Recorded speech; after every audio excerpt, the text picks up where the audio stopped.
Islam. Rise, rise, rise, rise of Islam. Rise. We are stronger together, united as one ummah. Rise, rise, rise, rise of Islam.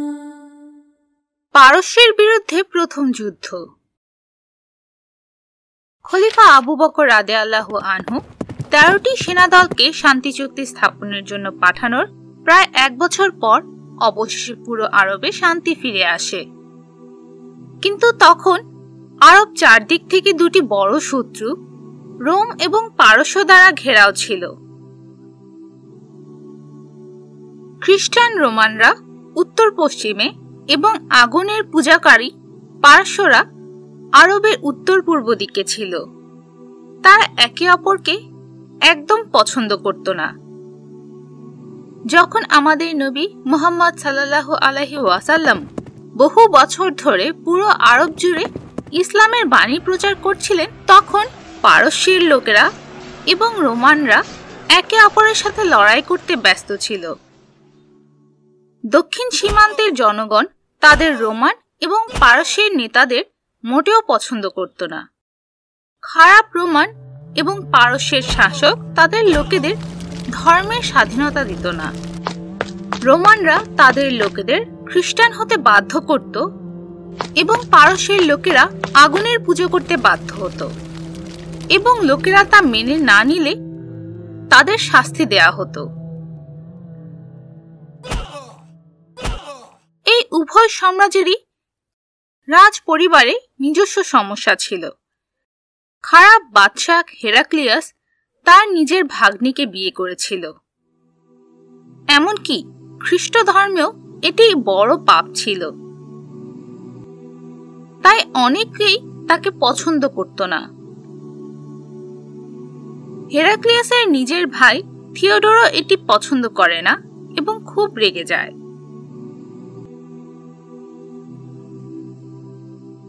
পারস্যের রাজাও খুব খারাপ ছিল। সে আরো ক্ষমতার জন্য লোভী ছিল এবং নিজের ভাইদের হত্যা করতে শুরু করে।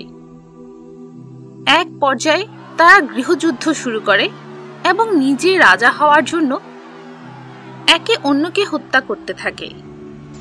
অবস্থা এতটাই খারাপ ছিল যে পারস্য রাজ পরিবারের সকল পুরুষদের হত্যা করা হয়। অবশেষে 8 বছর বয়সী তৃতীয় ইয়েজদেগার্ড পারস্যের রাজা হয়। সে এতই ছোট ছিল যে পারস্যের সেনাপতি রুস্তমকে দেশ পরিচালনায় তাকে সহায়তা করতে হতো, এবং এটি পারস্যকে অনেক দুর্বল করে তোলে। সেই সময় ইয়েমেন ও ওমান পারস্যের নিয়ন্ত্রণে ছিল, কিন্তু পারস্যের লোকেরা একে অন্যের সাথে লড়াই করার সময় ইয়েমেন ও ওমান এই সুযোগটি ব্যবহার করে এবং পারস্য সাম্রাজ্য ছেড়ে যাওয়ার সিদ্ধান্ত নেয়, এবং তারা মুসলিম শাসক খুলাফায়ে রাশিদিনের সাথে যোগ দেওয়ার সিদ্ধান্ত নেয়। প্রথম দিকে পারস্য এবং রোমানরা ক্ষুদ্র মুসলিম সাম্রাজ্যকে গুরুত্ব দেয়নি, কিন্তু যখন মুসলিমরা দিন দিন শক্তিশালী হচ্ছিল তখন উভয় সাম্রাজ্যই চিন্তিত হয়ে পড়ে। খলিফা আবু বকর রাদিয়াল্লাহু আনহু এর নেতৃত্বের গুণের কারণে সমগ্র আরব একত্রিত হয়। এতে তারা সত্যিই ভয় পেয়ে যায়। তাই তারা প্রথমে মুসলিম ঐক্য নষ্ট করে মুসলিম সীমান্তের এলাকায় আক্রমণ করার এবং এরপর আস্তে আস্তে মদিনা দখল করার পরিকল্পনা করে।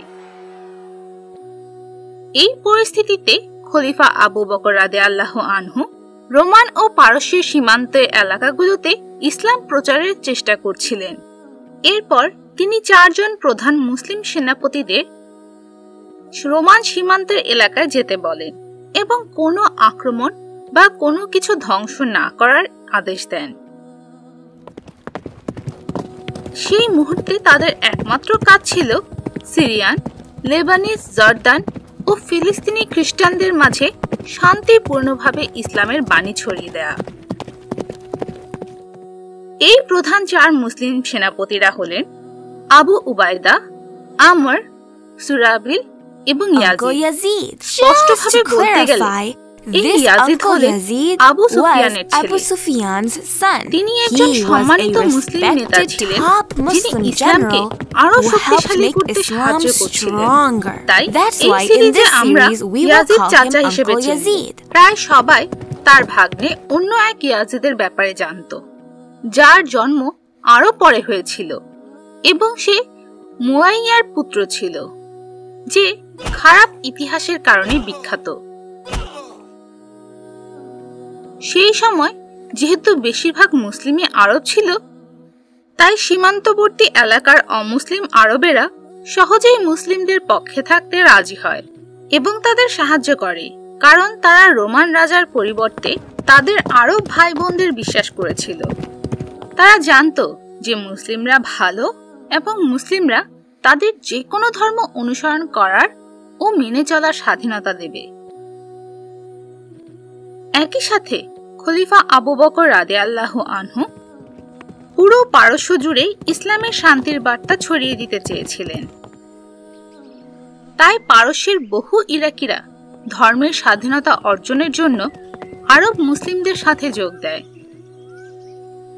খুব তাড়াতাড়ি ইসলামের বার্তা শান্তিপূর্ণভাবে রোম এবং পারস্যের সীমান্তবর্তী এলাকাগুলোতে ছড়িয়ে পড়ে। এটি ইসলামের ভবিষ্যতের জন্য সত্যিই অনেক গুরুত্বপূর্ণ ছিল, কারণ ধীরে ধীরে এটি মুসলিমদের আরো শক্তিশালী হতে সাহায্য করে। সেখানে সীমান্তবর্তী এলাকাগুলোর অমুসলিম আরবরা স্বাধীনতা এবং শান্তি চেয়েছিল। তারা বুঝতে পারে যে তারা মুসলিম না হলেও মুসলিম সাম্রাজ্যের অধীনে তারা আগের চেয়ে বেশি স্বাধীনতা পাচ্ছে। আর এটি দেখে অনেক লোক মুসলিম হয় এবং ইসলাম ধর্মের সৌন্দর্য মেনে নেয়। পারস্যের সীমান্ত এলাকার এক নেতার নাম ছিল মুথান্না। অনেক বছর ধরে তারা তাদের স্বাধীনতার জন্য পারস্যের সাথে লড়াই করছিল। মুথান্না ইসলামের ব্যাপারে জানতে পারে এবং সে তার সম্প্রদায় নিয়ে মুসলিম হয়ে যায়। এটি পারস্যদের সত্যিই খুব রাগান্বিত করে এবং তারা সবাইকে হত্যা করতে চায়। যেহেতু মুথান্না এবং তার লোকেরা মুসলিমদের সাথে ছিল, তাই তাদের সমস্যা সমাধানের জন্য খলিফা আবু বকর রাদিয়াল্লাহু আনহু মুথান্নাকে পারস্য সেনাবাহিনী থামাতে সাহায্য করার জন্য কিছু মুসলিম সৈন্য পাঠান। মুথান্না পারস্যের লোকেদের যুদ্ধের পদ্ধতি জানতেন, তাই আবু বকর রাদিয়াল্লাহু আনহু মুথান্নাকে একজন মুসলিম সেনাপতি নিয়োজিত করেন। সে বাড়ি প্রথমবারের মতো মুসলিমরা একটি বড় সাম্রাজ্যের মোকাবেলা করে। খলিফা আবু বকর সেনাপতি খালিদ বিন ওয়ালিদকে মুথান্নার সাথে যোগ দেওয়ার আদেশ করেন। তারা ফরাসিদের থামিয়ে পারস্যের মুসলিমদের সম্পদ রক্ষা করে। তবে ফরাসিদের বিরুদ্ধে লড়াই করা অনেক কঠিন ছিল। একবার যুদ্ধের সময় পারস্যের সেনাবাহিনী প্রয়োজনে মৃত্যুবরণ করতে প্রস্তুত বুঝাতে শিকল দিয়ে নিজেদের বেঁধে নেয়, আর তাই সেটি শিকলের যুদ্ধ নামে পরিচিত। একের পর এক খারাপ ফরাসি সেনাবাহিনী মুসলিমদের সীমান্তবর্তী এলাকাগুলো আক্রমণ করার চেষ্টা করতে থাকে।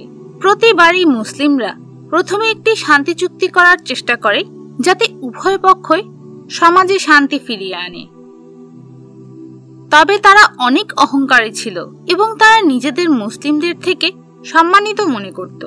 তবে মুসলিমরা আল্লাহর প্রতি দৃঢ় বিশ্বাস রাখে এবং খারাপ শত্রুদের আটকাতে এবং মানুষের জন্য শান্তি ও স্বাধীনতা অর্জনের চেষ্টা করে। মুসলিমরা আল্লাহ তাআলা এবং সীমান্তবর্তী জনগণের সাহায্যে একের পর এক যুদ্ধে বিজয়ী হতে থাকে, যা ইসলামী সাম্রাজ্যকে আরো বড় করে তোলে। এবং খুব তাড়াতাড়ি মুসলিমরা ফোরাত নদী পর্যন্ত নিজেদের নিয়ন্ত্রণে নিয়ে আসে। তারা সর্বশেষ যুদ্ধ করেছিল ফিরোজ এলাকায়, যা আরব, পারস্য এবং রোমানদের সীমান্তবর্তী এলাকা ছিল।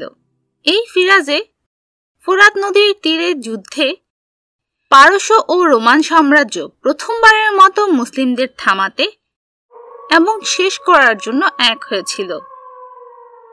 তবে মুসলিমরা মোটেও ভয় পায়নি। প্রথমে পারস্য এবং রোমান সেনাবাহিনী ফোরাত নদীর ওপারে ছিল। এবারেও মুসলিমরা তাদের সাথে একটি শান্তি চুক্তি করার প্রস্তাব দেয়, কিন্তু তারা তাদের শক্তি দেখানোর সিদ্ধান্ত নেয় এবং মুসলিমদের বিরুদ্ধে লড়াই করার জন্য নদী পার হয়ে আসে। নদী পারাপারের কারণে তারা ক্লান্ত হয়ে যায় এবং তখন মুসলিমরা অত্যন্ত শক্তিশালী শত্রুর বিরুদ্ধে যুদ্ধে জয়লাভ করে। এটি ছিল খালিদ বিন ওয়ালিদের ফরাসিদের বিরুদ্ধে শেষ লড়াই। খারাপ ফরাসিরা মুসলিম ও সীমান্তবর্তী শহরগুলির মধ্যে শান্তি চায়নি এবং খুব শীঘ্রই আল্লাহর রহমতের কারণে প্রথমবারের মতো মুসলিমরা ইরাকের পারস্যের মেসোপটেমিয়া এলাকাটি নিয়ন্ত্রণ করে।